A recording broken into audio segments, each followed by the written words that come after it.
Laimīgi lūgt apakaļ mūsu podkāstā Divu futbolu. Un šodien mēs esam ieradušies pie Kaspara Gorkša. Lūdzu, iepazīstiniet par sevi. Mans vārds ir Kaspars Gorkšs.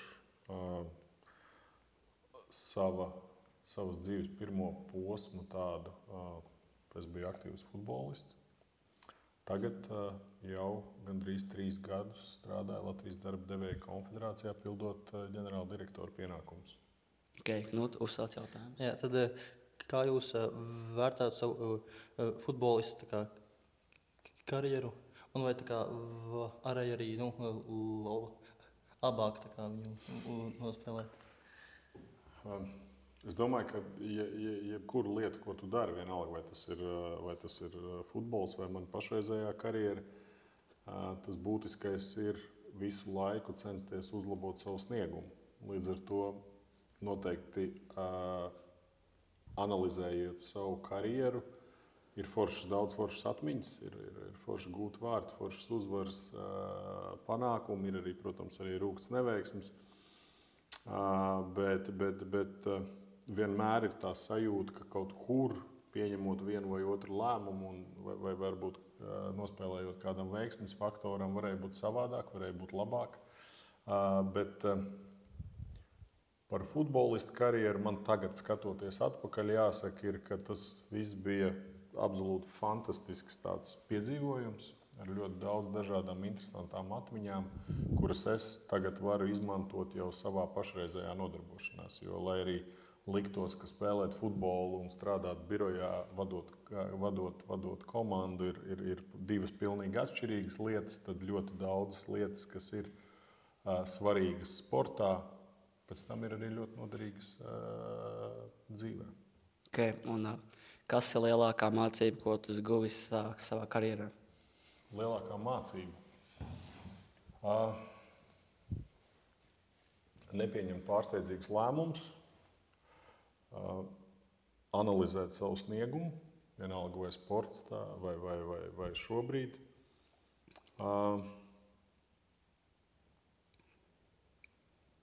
Un censties izbaudīt kaut mazliet panākumus. Jo katrs panākums var būt motivācija kaut kādiem nākotnes sasniegumiem, bet viena lieta, ko es pieķēru karjeras laikā, ka visu laiku domājot par nākamo soli, tu aizmirst izbaudīt to brīdi, kas ir tas svarīgais brīdis.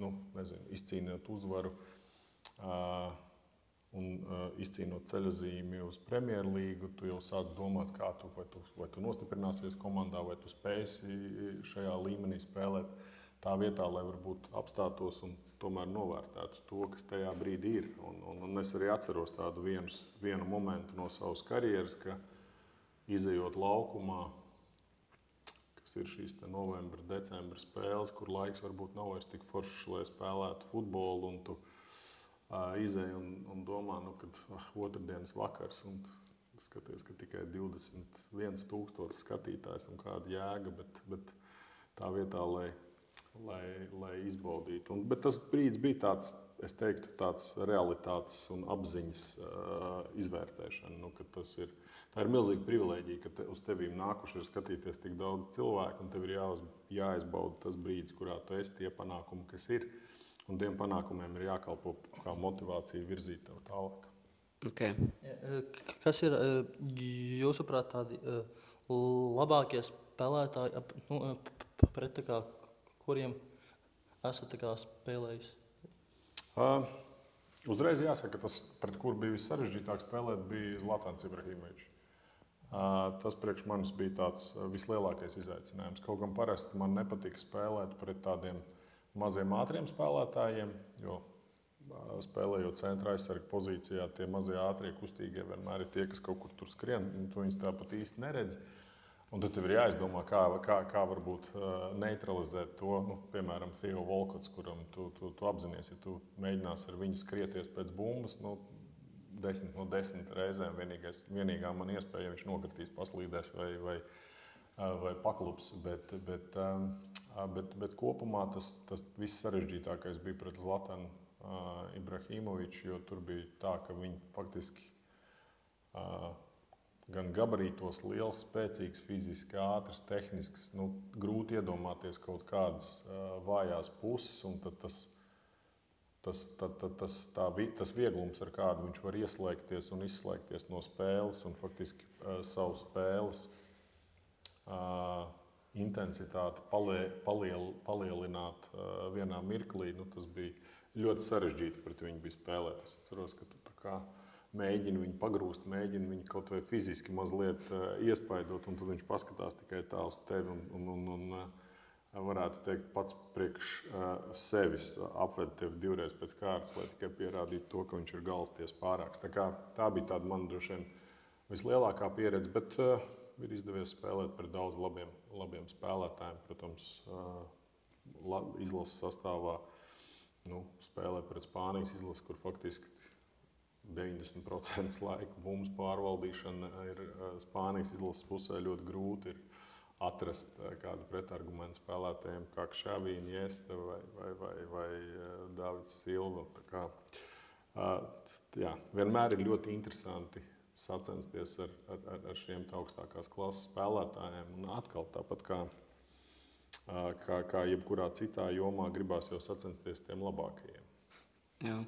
Un kurš treneris vai komandas biedrs jūs ietekmējis vairāk? Treneri vienmēr ir spēlējuši lielu lomu, un faktiski, ja man būtu jāsaka kāds padoms jaunajiem futbolistiem, tad tas ir novērtēt savus trenerus, jo treneris ir faktiski tas, kas iemāca ļoti daudzas lietas, kas veido tālāk jau gan kā futbolists, gan kā personība. Mans pirmais treneris bija Juris Docenko, un man jāpateicās viņam par ļoti daudzām savām ne tikai taktiskām, tehniskām iemaņām, bet arī par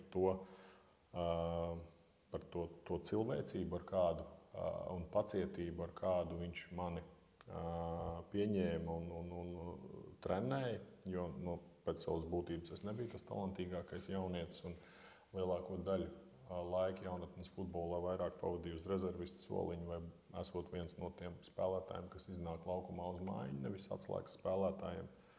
Bet viņš bija spēlētājs, treneris, kas man iemācīja arī to pacietību.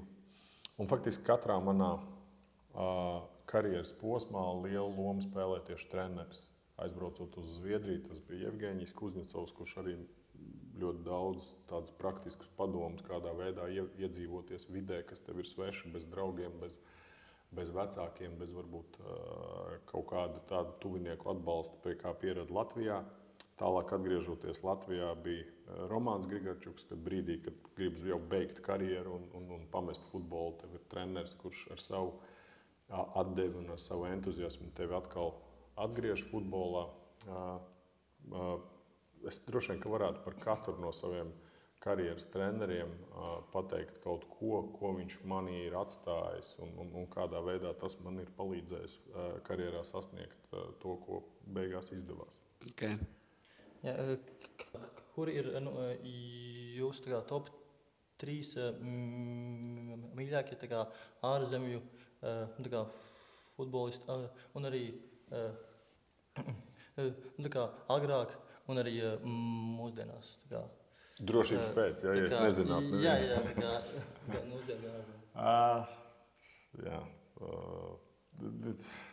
Interesanti, jo es ar savu dēlu Patriku varētu daudz runāt par mīļākiem spēlētājiem, bet faktiski šobrīd man jau futbolu skatīties vairs nesanāk tik daudz laika, un līdz ar to tos aktuālos spēlētājus es zinu mazāk. Bet ņemot vērā, ka es biju aizsargs, es vienmēr sekoju pastiprināti līdz tieši aizsardzības spēlētājiem. Mans tāds aizsargi, kas man ļoti patika, bija gan Paulo Maldini, gan Alessandro Nesta, kas spēlēja Milānas sastāvā, jo tā itāļu aizsardzības stila spēlētāji man bija ļoti tuvi. Man patika Verons, kas gan sākotnēji Lazio sastāvā, gan vēlāk jau Manchester United sastāvā. Pirlo vienmēr man patikuši ir tādi inteliģenti un spēlētāji, kas varbūt neizceļās ar fiziskiem parametriem tik ļoti, bet vairāk spējīgi šo spēli kaut kā paredzēt vairāk gājienus uz priekšu. Zidāns kurš vispār droši vien no tāda centra pussarga pozīcijas bija spēlētājs, kas pilnībā mainīja to, kādā veidā spēlētāji spēlē. No mūsdienām tā kā es vairāk sekoju Liverpools spēlēm, tad Van Dijks fiziski ļoti pārliecinošs, ātrs, atletisks centra aizsargs, kam tiešām ir interesanti pasakot līdzi. Man patīk Haalands, fiziski spēcīgs, tāds ļoti uz vārtu gūšanu tēmēts uzbrucējs, kurš neizdevās varbūt karjeras beigās ar viņu kaut kādā veidā vienam pret otru uzspēlēt, bet vienmēr būtu interesanti salīdzināt, kā to varētu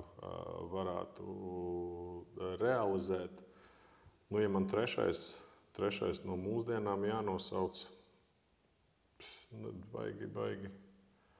baigi pat grūti, jo viena lieta, kas jāatsaka, ka tas futbols pēdējo gadu laikā ir ļoti strauji attīstījies, jo tāda atlētiskuma un fizisko prasību ziņā, ja kādreiz bija pilnīgi skaidrs, bija varbūt fiziski vājāki spēlētāji, tad viņiem vajadzēja būt ātriem un veikliem. Tagad faktiski visi spēlētāji ir lieli, spēcīgi, ar labiem dotumiem un ar milzu kapacitāti. Tā kā futbolu es šobrīd vairāk jau skatos no tāda vai no līdzjutēju puses, vai no tāda analītikas puses, skatoties, kā varbūt treneri tieši ienes kaut kādas izmaiņas un kā, piemēram, ar maiņu palīdzību ir iespējams panākt izmaiņas spēlē.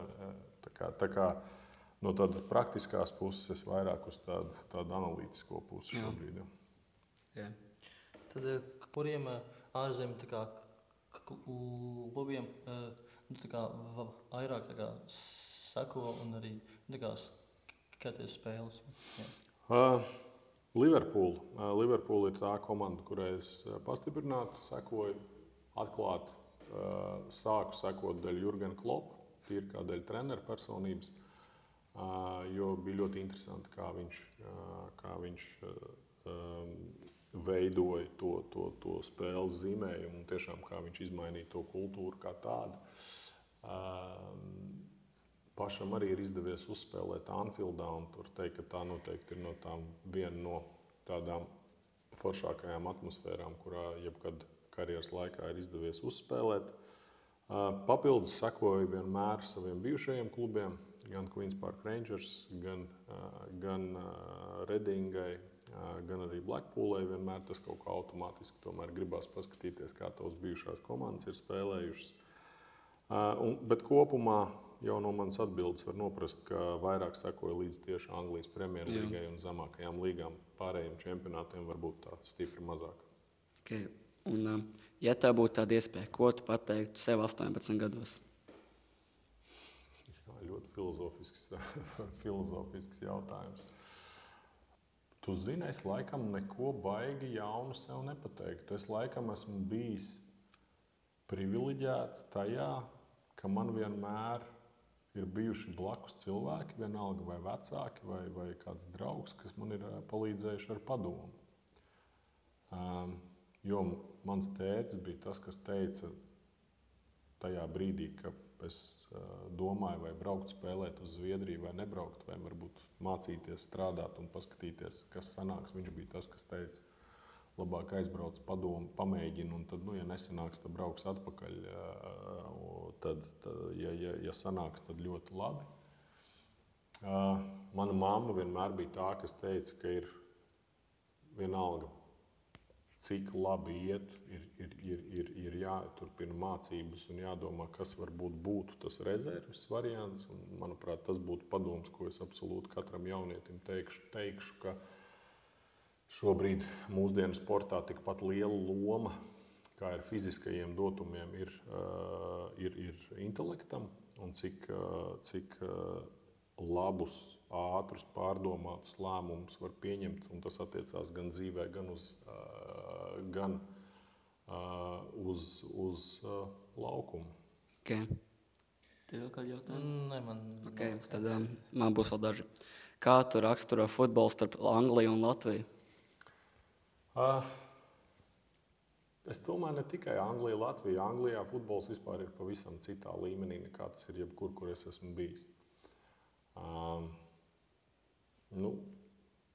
Es tiešām pēc karjeras Anglijā aizbraucot uz jebkuru valsti, vienalga, arī pilnas tribīnes, daudz skatītāju, bet nav tā X faktori, kas ir Anglijas futbolā.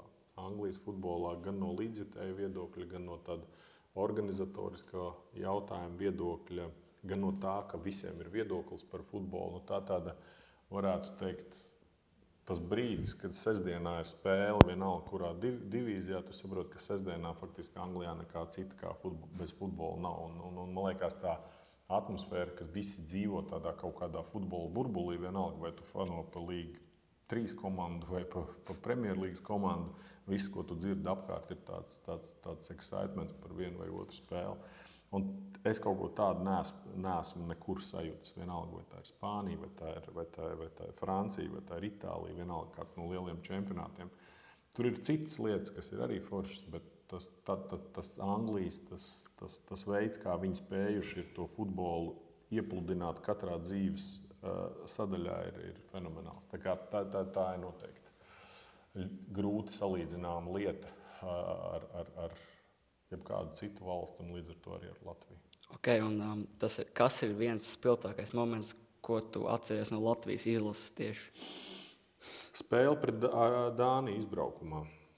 Mēs viņu zaudējām 1-3, bet tā bija spēle pirmkārt iepriekšējā dienā piedzima man dēls, kas bija tāds negaidīts pārsteigums, un līdz ar to es pat nepaspēju īsti aizbraukt atpakaļ. Un tajā spēlē es guvu arī pirmos vārtus Latvijas izlases sastāvā. Tā bija tāda spēle ar ļoti tādu lielu emocionālu piesātinājumu, ka jau pirmspēles treniņā es sapratu, ka kaut kas notiek, un man īsti neteica, kas. Un tad es sapratu pirms pašas došanās jau pie miera, ka man ir piedzimis dēls Patriks. Un nākamā dienā, pilnīgi neloģiski paliekot pēc viena no retajiem soda sitieniem pie Dānijas izlases vārtiem, sekoja otrais centrējums, un es guvu vārtus. Un tas likās tāds ļoti emocionāls brīdis. Okay, labi. Tas arī būs viss. Paldies! Paldies, Čeļ!